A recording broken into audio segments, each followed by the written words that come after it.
screen real quick. Kory Woods. Kory, how are we doing? What's the deal? How's it going? It's going good. It's good to see you, Kory. I'm solo this week, so no Jeff. Oh yeah, I seen it. This is different. Flying solo. Hope it all goes well. I appreciate it. It's a full week. I've never done a full week of it. I've done a couple days, but a week is that's a different monster. I'll figure it out though. We'll have a good time. I'm pumped up though to have you. Kory, can we just start off by this preseason game? I just want to get right into like just the meats and potatoes of this whole thing, the quarterback 2 battle. Can I ask you where you're at with the Hendon Hooker, Kyle Allen stuff? This is something that we have, like, Jeff and I have gone back and forth with a lot, and it felt like Kyle Allen, he started slow, played well, and then Hendon Hooker started slow, played well. I'm interested in where you think kind of this whole thing's kind of how this thing's playing out right now. And there's only a week left too of preseason. So it's like, hey, the finish line's coming up. Is there still a chance for Hendon Hooker to get QB2? Or is it kind of just the Kyle Allen show, or do they need to go out and get someone else? Where are you at with that? Ooh, that's a great question. I'm glad you asked it for. So honestly, this QB situation is going exactly how I have seen it go on the entire training camp. I've seen Hendon Hooker at the start of the training camp have some solid flashes, solid moments, look like he has some promise to get that QB2 role. But overall, I've always just felt that from what I've seen in camp, I always felt like Kyle Allen was the more composed quarterback. He looked better in the pocket, better with his decision-making, with his accuracy, who he chose to get the ball to. And, like I said, Hendon has some spots, but it's going just the way I thought it would. I thought in that one preseason game, the Hall of Fame game, wasn't Kyle Allen's best showing. Things look a little bit clunky, but again, you're talking about July football. I think they were just trying to go out there and get some of the kinks out the way. But over those last 2 games, the Falcons won, the Dolphins won.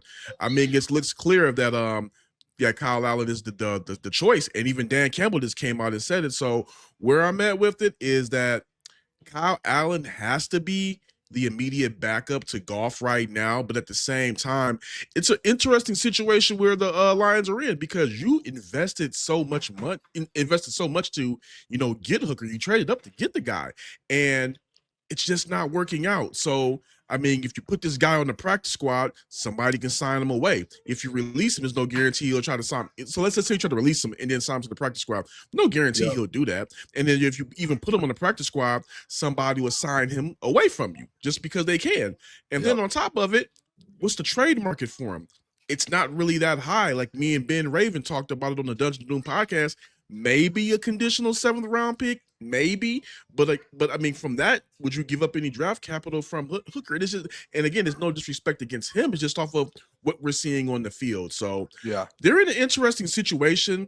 I thought that if he were able to lead them on that game tying drive, game winning drive, something we're able to kind of shake in his direction, he might have been able to give himself a fighting chance in his last week. But I don't know. I think that right now the Lions have to keep their options open as far as looking elsewhere for a QB2, because even though Kyle Allen is in that leader role for that spot, do you still really feel confident about him in there? And you got guys out there like Jameis Winston who could become available, because I don't see the Giants carrying 3 quarterbacks. I mean, I guess Russell Wilson's going to be a starter. Jackson Dart's going to take over at some point, maybe later this season or next.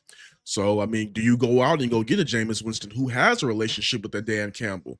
I was shocked that Teddy Bridgewater went to the Buccaneers so quickly after returning. So it's an interesting situation. I don't think there's anything Hendon Hooker can do this week to pull even with Allen, but at the same time, it's like, do you want to go into the season with Allen as the immediate backup? Yeah, that's how I kind of had that thought process as well. I've been kind of pushing out there to get a vet quarterback. It feels like I like the Jameis Winston one. I tweeted that out a couple times where it feels like that should be a high priority. I was on Jameis Winston the whole offseason. People were saying, "Oh, he does this, he does that." Look, he's a more mature quarterback now. You're putting him up behind still a good offensive line with a lot of weapons. I mean, the hope is that he never has to play, because that would mean that something happened to Goff. But in the event that he had to, I believe Jameis could steady the ship. I've interrupted the video to tell you about the sponsor of today's video, Comer & Cross, and their one-day installation for concrete floor coatings, garages, basements, patios. They do it all. And I'm sure you're tired of staring at your crack-stained garage floor. Well, I have the answer for you. Comer & Cross in their summer installation sale, they're offering 12 months same as cash or $500 in savings. Why put it off? You can contact the number 248-834-3488. They transform patios, pool decks, basements, even driveways. They do it all. And the best part is they move the stuff out for you. They repair your cracks and pits before applying your stunning new floor, guaranteed. Comer & Cross concrete floors never chip, crack, or peel like epoxy or paint. Again, you could call the number 248-834-3488, or you can book your free estimate at comercross.com. Let's get back to the video. Hey, I want to also ask you just a different position group still on the offensive side of the ball, the wide receiver kind of battle that's going on right now. You've been around the camp, around this whole camp. And I remember last year, I brought up last week that last year they only kept 4 wide receivers, and the 4th being Isaiah Williams at the time before they ended up, I think they at some point cut him and he got picked up, and then they brought Tim Patrick in. What do you think? How do you think this thing plays out? Because I think this is one of the most interesting parts of the camp is the fact that they have Jackson Meeks and Dominic Lovett that are essentially battling for that spot. And I've seen some sites do 7 wide receivers on their 53-man predictions. I've seen 6. And personally, Kory, when we did our 53-man, I just did 5. And I almost want to add a 6'4" Jackson Meeks, but I just did Tesla being that last one, Tim Patrick, Khalif, and then obviously J-Mo and Amon-Ra, just based off of what they usually keep. Do you think that they end up doing that 6 or 7 receivers on this roster, or do you see them kind of going 5 so they have more depth at, offense line, D line, and kind of that way? I see them going 6 wide receivers. That was my prediction. And just off of the camp that he's had, I believe you have to go with Jackson Meeks. I know people are going to say Dominic Lovett, they drafted him, but Lovett, he hasn't really had the production that Meeks has had. I mean, you're talking back-to-back weeks of this guy leading the team in receiving yards and getting a touchdown. The scrappiness that he showed in camp, I knew at some point, if given the chance, it would show up in the game, and it has.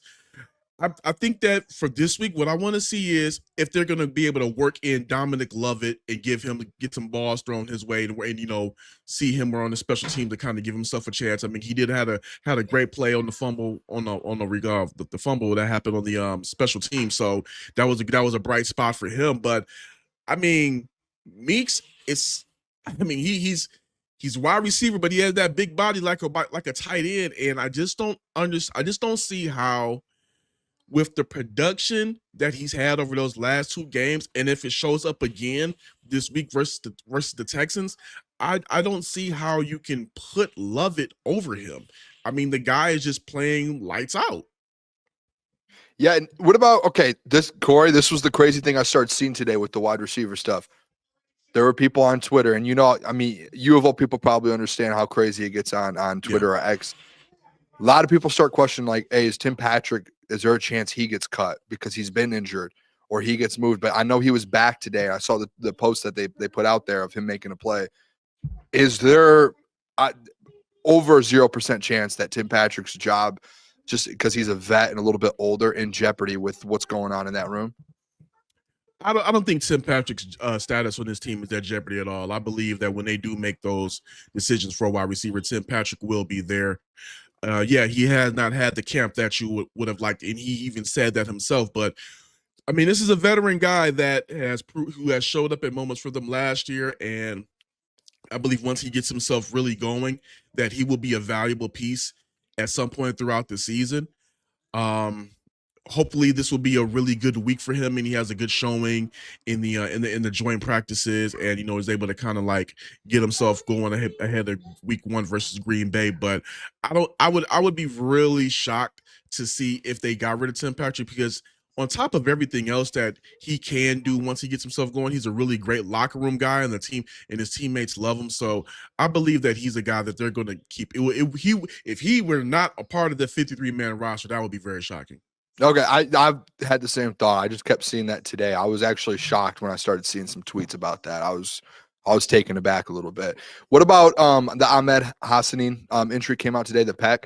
What are your thoughts on this edge room now, especially with some of the depth that they're trying to see what they have in preseason? I felt like I put a tweet out about a month and a half ago that I felt like if this room was healthy, it could have been one of the deepest D lines in the NFL. And then all of a sudden, Levi O's down. Obviously, Aleem's out for a while. Makai's a little bit longer. The Ahmed situation, and it just feels like things are kind of falling apart a little bit. What are your thoughts on this room? Do you think Brad ends up going out, adding some more pieces, and Za'Darius hopefully? Well, yeah, the Ahmed situation is really unfortunate. I don't know how much he would have been featured out the gate. Maybe it might have kind of come along somewhere mid-season. I mean, I know a lot of fans really high on him, but I don't think this was a guy that was going to come out the gate and, you know, having a major impact role. But again, you're like you said, you're still talking about depth that is missing. So, you know, with Judon heading to the Dolphins today, I would be very shocked if Za'Darius was not a phone call away before this training camp ends, just to go ahead and get him in practice and get him some reps, because they need the bodies. I mean, it's just that simple. And you don't want to, I mean, I know sometimes veterans, sometimes they don't want to report the camp, but I think you want to get this guy in here for at least a couple of weeks of work before you get to Green Bay. Brad Holmes said that they've been in constant contact with his agent. And I mean, hey, I think I put it out earlier. I said, hey, right now might be the time to go ahead and send that, hey, big head text. What you got going on? And I mean, we don't have to sound like the smartest person in the room. Make the call. Yeah, I'm with you on that. I thought, would you just, if the price was the issue, do you think if you're Brad, you would just, hey, whatever you need at this point, just after this Ahmed injury, you're sitting there going, we need another edge rusher. It feels like a little desperate, in my opinion. You should do it, I feel like. Do you think that he would just hire the price at that point? Well, here's the problem that I have with it. I think they should have gotten it done earlier.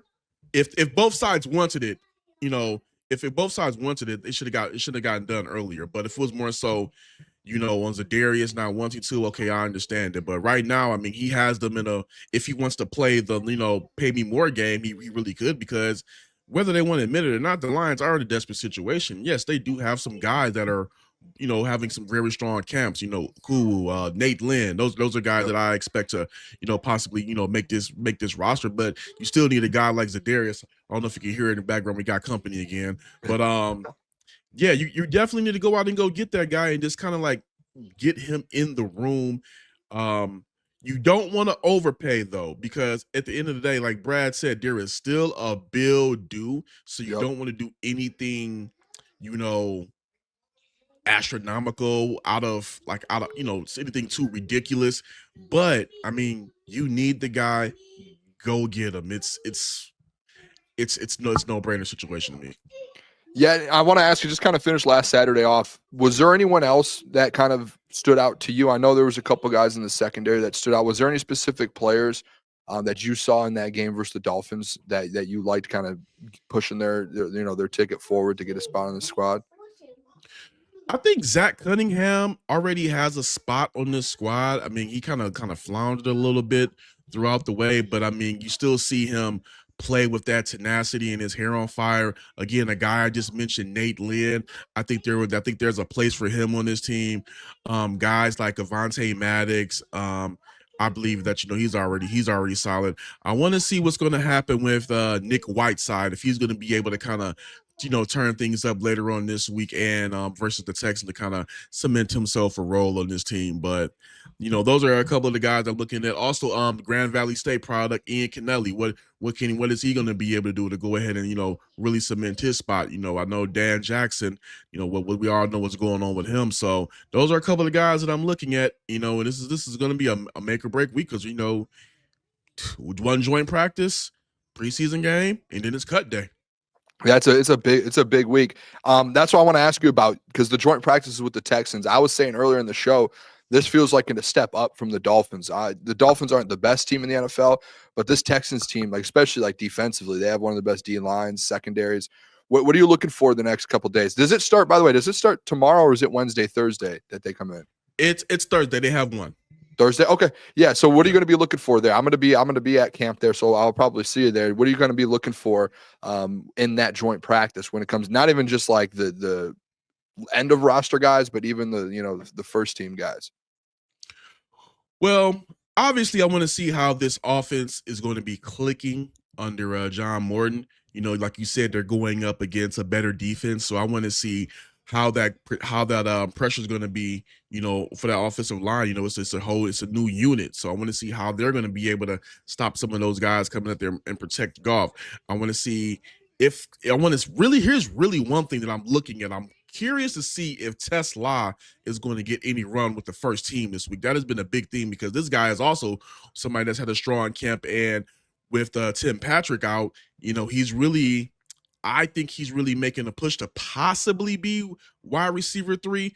Really probably could still end up being wide receiver 4, but I believe he's making a push for it. And so I want to see him with the ones.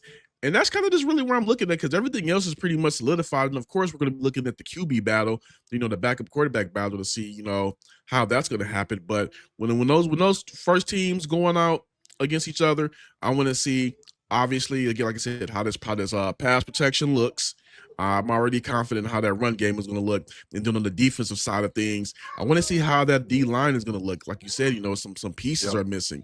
And how are they going to be? I want to see how Aiden Hutchinson and Marcus Davenport are going to be able to go ahead and get after CJ Stroud and those guys. So those are my key things, because again, this Texans team is not the Dolphins. Yep. I feel like we're going to get a lot of answers the next couple of days on Thursday and then Saturday. So I'm excited to see what happens Thursday. I'll be out there. Kory, I appreciate you hopping on. A solo day for me. I appreciate you joining and helping me out here. Hey, no problem. You need me, ring the horn, and good luck. Appreciate it. Thanks, Kory. Hey, what's going on there? It's Jeff Iafrate. Appreciate you for finishing the video. You can check out one of the videos here suggested, or show support by commenting, liking, and subscribing. And buy your merchandise, officialctsports.com.